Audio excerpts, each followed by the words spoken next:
Hi beauties! Today we're going to be talking about cooking and meal prep. I have a lot to say on this topic. Let's start with a quick table of contents before I get into my yapping. You can skip through, feel free to go to what resonates with you.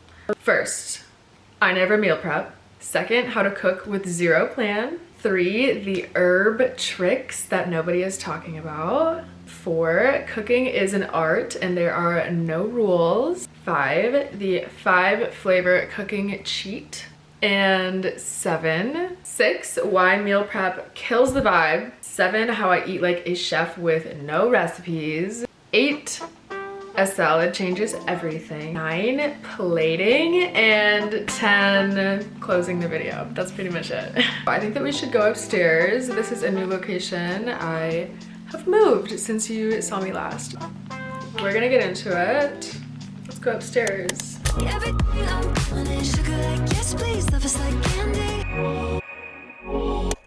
I like to cook intuitively. I don't really like to plan ahead of time just to feel what my body is needing in the moment. I had these beets lying around. Wait, these are not, I grabbed the wrong thing. I had these beets and I just threw them in the water with some sage, and that is the meal prep. That is it. It doesn't really feel like meal prep because I don't have to plan it out. And now I can make it part of a meal. I like to do pretty basic ingredients so I can work them into different flavor profiles. Look at these beets. They're so beautiful and they smell delicious. Beets have a lot of like sugar naturally, which I love. I will be using that to my advantage today in this salad that's kind of sweet, super yummy. I'm gonna lay out my tea cloth kitchen towel and put my cutting board on top. Always make sure you have a sharp knife. Before I plate these beets, I'm going to place the arugula on the plate, and that brings me to herbs. The sage that I used in boiling the beets was kind of for fun, but it reminded me of all the beautiful herbs that I have outside growing in my mini garden. A mini garden changes everything. I highly recommend. First of all, it's free. Second of all, it's fun and flavorful. Free, fun, and flavorful. You got me fudged up. I have rosemary, I have cilantro, parsley, mint, thyme, basil, and rosemary, sage, green onion. I used to have more, but we moved, so we gotta re-up the garden game. If it's durable and you think it's gonna hold up with some heat like rosemary and sage, then go ahead and use it in the oven or in like with heat. But if it's soft like cilantro, parsley, maybe avoid the heat. That's what I always do, but there's really no rules. I would have liked to go to the farmer's market, but I didn't buy this, so beggars can't be choosers. Let's go out to the garden and then pick some herbs, baby. You already know that this is my absolute favorite part. What are we using in this? That's a great question. We're gonna be using mint, which is a very mysterious, weird option. We have chives, we have parsley flowers, and some mint. The mint, I thought would go really well with the sweetness in this salad. We'll get to the sweetness later. And then parsley is flowering for me right now. And when I pick off the flowers, I actually make more room for the plant to grow bushier and more volume. I have chives. I'm not using onion in this salad, so I thought it would be like a bitter flavor. We're gonna get into the 5 flavors in a second. Now we can start assembling this salad. Gathering the herbs was the most time-consuming part of this process, surprisingly. So we're gonna get into it now and assemble everything on the plate. This is also the fun part. Everything is creative in cooking. Amazing. I think a really good cook is just someone who knows their medium. Every great artist knows their medium extremely well, and they invent new ways to use it because they know it so well. That's how I think about food. Instead of needing new ingredients to finish a dish, you can just use or substitute other ingredients that will complete your dish if you know the way that the food science works. It's cheaper, more sustainable, and it is way more fun in my opinion, certainly. But it only works if you understand which flavors can be swapped and which ones cannot be swapped. Let me help you out with that in our next section, flavor and knowing the levers, the 5 levels. Pull the fucking lever, crunk. We're pulling the sweetness lever. We are pulling the salty lever and everything in between. Let's get into how I finish a dish with these 5 different categories intertwined. Here's a basic trick I use when I am building a meal.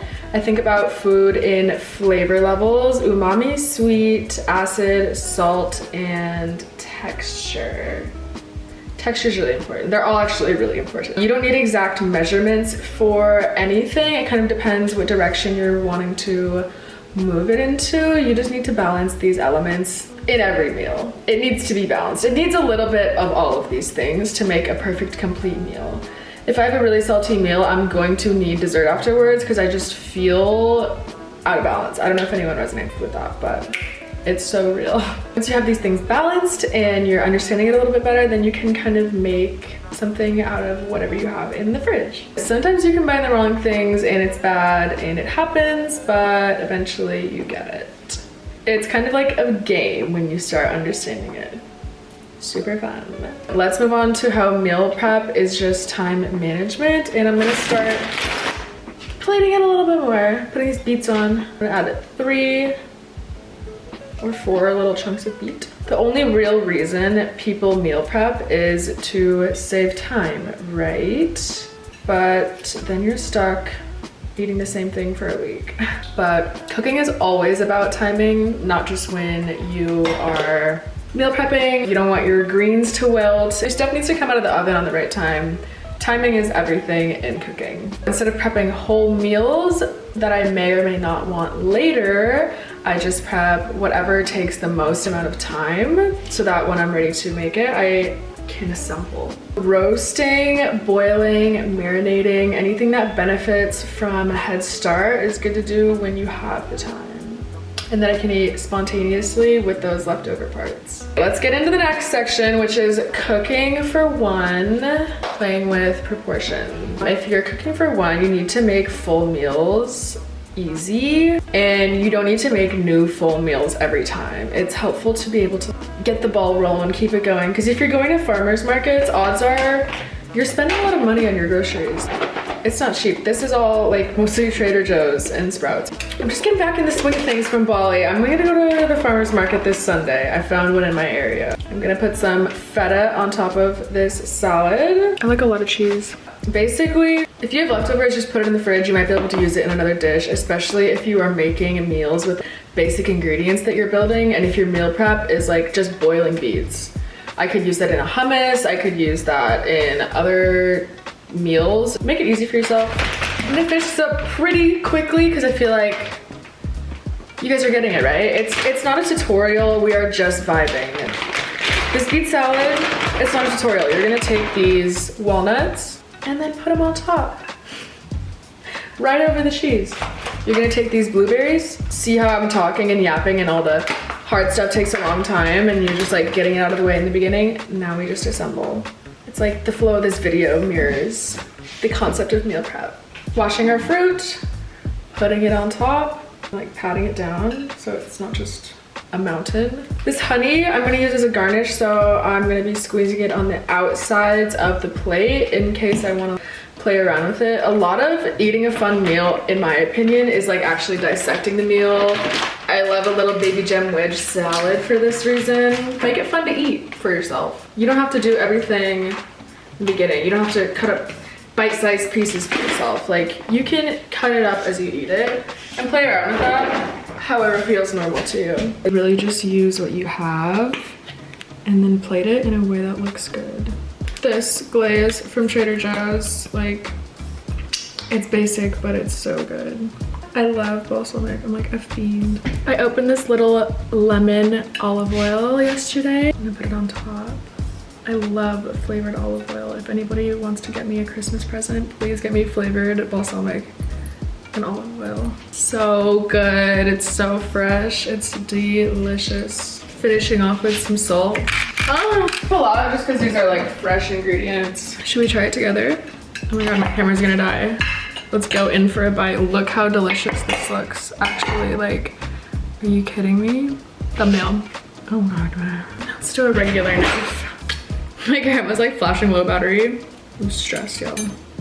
But oh my god, the sweetness of the beets with the glaze. Oh. Wow. You could use it goat cheese. I'm gonna say bye now because I love you. Click the like button. Please leave a comment. I'm trying to go viral. Seriously, and send it to a friend. Love you. But anyways, you can use goat cheese, you can use ricotta, you could really use anything if you know how to balance the sweet, the salty, the tang. Oh yeah, the walnut blueberry bite goes crazy. And the arugula is like kind of spicy. The parsley and the mint goes absolutely bananas. Banana cream pie. Genuinely so good. This mixture of mint and parsley and arugula. Arugula is like low key, like an herb. It gives herb vibes. But for real, like this is a gourmet salad. If you serve this to someone on a first date, they're gonna be like, what fucking culinary masterpiece kitchen did you crawl up out of?